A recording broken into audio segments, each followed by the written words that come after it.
Hi guys, welcome to my YouTube channel. I'm Nestlalies. If you are new here, thank you for joining the channel and I hope you have subscribed. And if you're a returning subscriber, thank you so much for returning. We really love having you here and we are so happy to have you here again. So today I am continuing with the video on diabetes and this is the part 2. We're going to continue, and so stick around. If you do enjoy this video, please do give it a thumbs up, please subscribe to my channel, and please hit the notification bell. Without any further ado, let's continue with this video.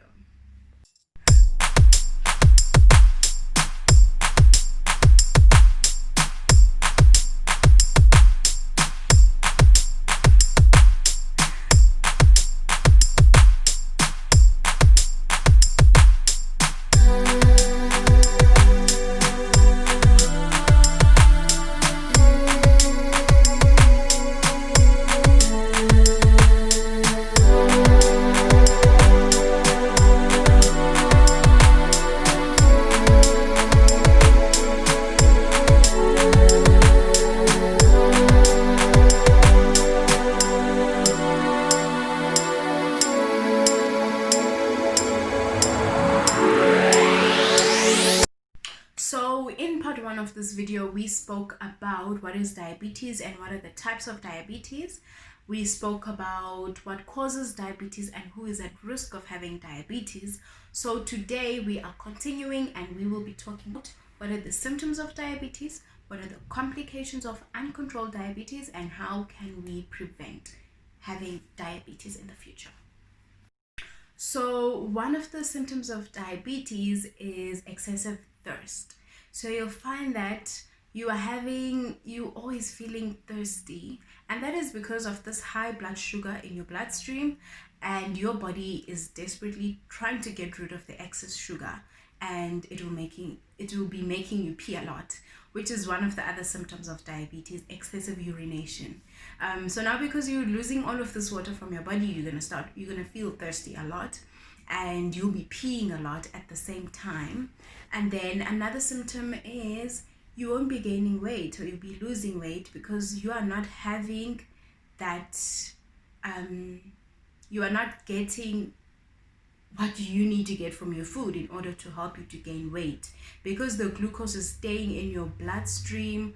It's not getting into your cells where it needs to be used or either stored, which is what will make you gain weight. And then another symptom will be extreme fatigue, because you're not getting the energy that you need from your food. It's staying in your blood, it's making your high blood sugar high, and you're not getting that energy from the food, so you'll always be feeling fatigued and tired, because as I said, the sugar is used to create energy for the body. And then another symptom would be having sores that don't heal. So high blood glucose, it affects your nerves and it affects your blood vessels. So you will find that if you have a small cut maybe at the bottom of your foot, have a small cut there, and because of the effect that high blood sugar has on your blood vessels and your nerves, firstly, you might not feel that you have a cut, and then number 2, you might not be getting enough blood that is needed there to take all the things that is needed to repair the area. And you'll find that since no blood is going there, you'll now have the sore that is not healing. And that takes me to the complications now of diabetes. Okay, so the first complication of diabetes, now this is for people who have diabetes, right? You have been diagnosed with diabetes, you've probably been taking treatment for some time. However, the treatment alone is not helping, for example, and maybe your weight is still not where it should be, or your diet is not where it should be, or physical activity, so the treatment is struggling to control your blood sugar alone. And all the factors that took your blood sugar high in the first place, they are still there. So you're having this uncontrolled high blood glucose. I hope I have not been saying high blood pressure this whole time. I mean high blood glucose. So yeah, so this is now someone who is diabetic but it's uncontrolled. Their blood sugar is uncontrolled. So one of the complications would be nerve damage. It damages your nerves. then your sensation becomes different. You can't feel as much as you used to feel before. So now that it will be easy for you to get injuries, especially in parts of your body where you cannot see that well, like your feet. It will be easy for you to get cuts there and you're not aware about them because of that decreased sensation due to the nerve damage. And then secondary to that would be the damage to blood vessels. Excessively high sugar in your bloodstream, it's causing damage to the walls of the blood vessels, and you'll find that now you are having damage to those blood vessels and your body is trying to repair those blood vessels, and because of the because of the things in the body that are used to repair blood vessels, things like your cells that are called your platelets, they will block those very, very small blood vessels in your body. They will block them, and now it will be difficult for blood to pass that area where there's a blockage to get to the other side. So if now you are having those kind of small injuries to your small blood vessels, then blood won't be able to go to your extremities like your feet nicely. And then you'll find that if you are having sores on your feet, they need the blood, the nutrients in the blood and things like proteins to take there to that area where there's an injury to repair it. But if you are having those blockages now, less blood can travel to that area. So you can find that now if you're having sores, they are not going to heal, or they're going to take time to heal. And then another complication of uncontrolled diabetes is eye damage. So that high blood sugar can damage your eyes and cause things like retinopathy or cataracts. You start not seeing properly, and if it's too high, it can actually even lead to blindness. So it's very, very, very serious.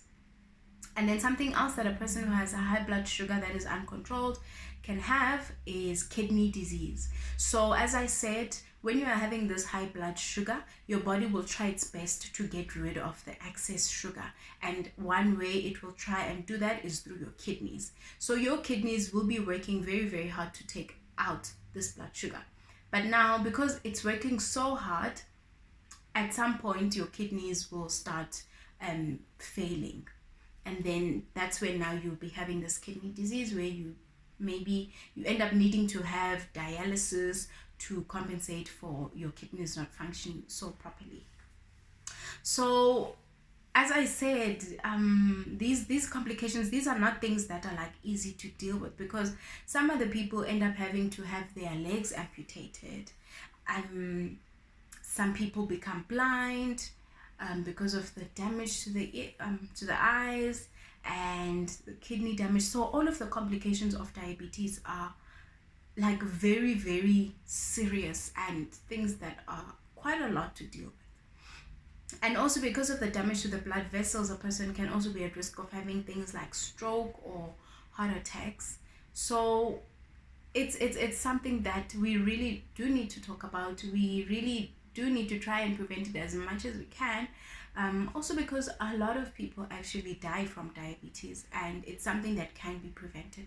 So that's why I really think that we need to do a lot to work on the prevention of diabetes before it comes. And that's what I'm going to be talking about now. And all of our prevention methods have to do with what causes diabetes. And as I said, we cannot control everything. Like, we cannot control getting older. We cannot control our family history, which affects our genes. But things like our weight, we can control our weight. And we can actually exercise to burn the fat that is in the areas that we don't want it to be. Like, as I said, that fat that's around here in your trunk, it's not good. We don't want it to be there. We don't want a person to be gaining a lot of their weight there. So things like exercise burns fat. And exercise, it helps to take your heart rate up, and if your heart rate goes up, your heart becomes healthy. Even your blood vessels and your blood pressure can be helped as well.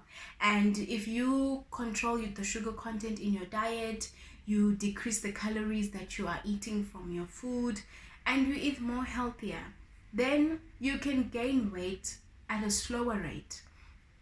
And if you are exercising, you can control where the weight or things like the fat is stored in your body.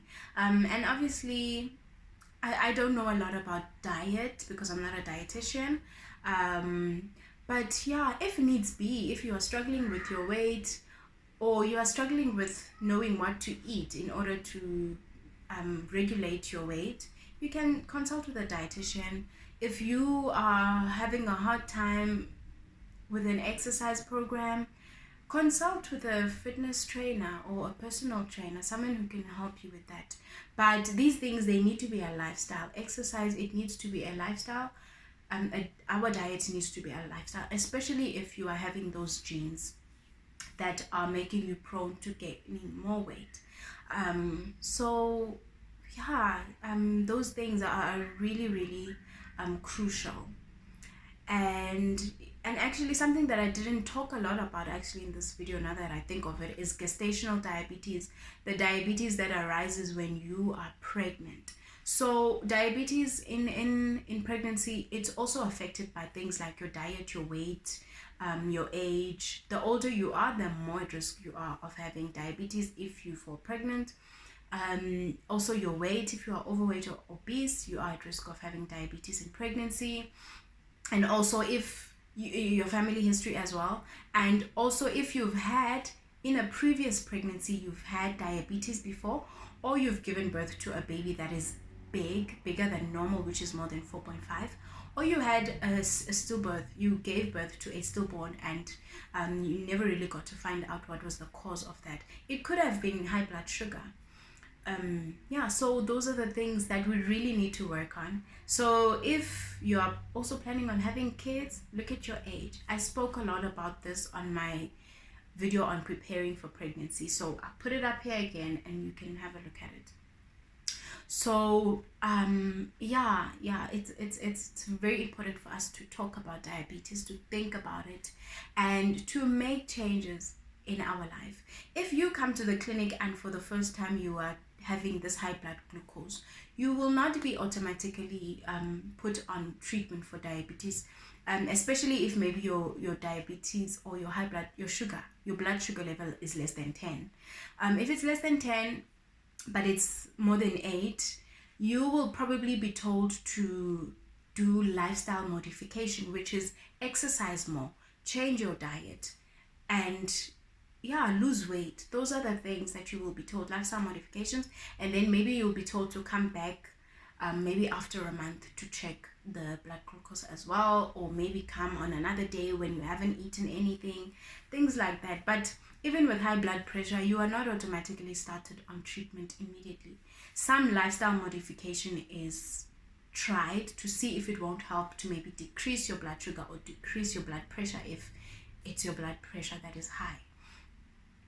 But if those things do not help, or maybe you cannot do them, then you will eventually have to be started on treatment. So, and it's a lifelong journey. It's a lifelong journey of taking that chronic treatment your whole life.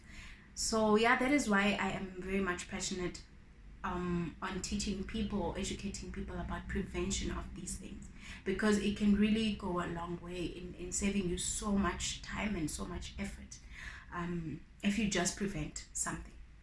And you can even preserve your life for longer if you can just sort out this one thing. So yeah, I really just want everyone to take this information, to think deeply about it, and just see how much risk do they have of having diabetes and what can they do to prevent it. And this year, if you haven't checked your blood sugar, I encourage you to check it, especially if you are above the age of 40. Actually, even above the age of 30 now, because a lot of people are getting diagnosed with diabetes at the younger ages now, even in your 20s. So every time you go for a doctor's checkup or you go to your clinic, maybe for something else, do ask them to check your blood sugar level. And especially if you are more than 40 years, I advise that you check your blood sugar level, your high blood pressure every year. Even if you are not sick for the whole year, just have them checked out. make it, it's a good practice to continue checking these things, because as I said, sometimes type 2 diabetes will not show itself.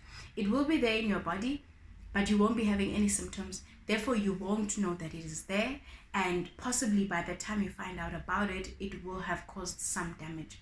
So it's good to just always check, so that if you do have now a change and you're having diabetes, you can be started on treatment earlier, and you can do the lifestyle modification and just help your blood sugar level to go down before any complications arise. So yeah, that's all I wanted to talk about today. Thank you so much for tuning into this video, and I really hope that I helped someone out there. And for those who've watched it till the end, thank you, and please don't forget to give it a thumbs up, to subscribe to my channel, and hit your notification bells, and share this video please, so that everyone can be able to see it. So thank you so much for watching. Thank you for the love and support. I love you all so much. Bye.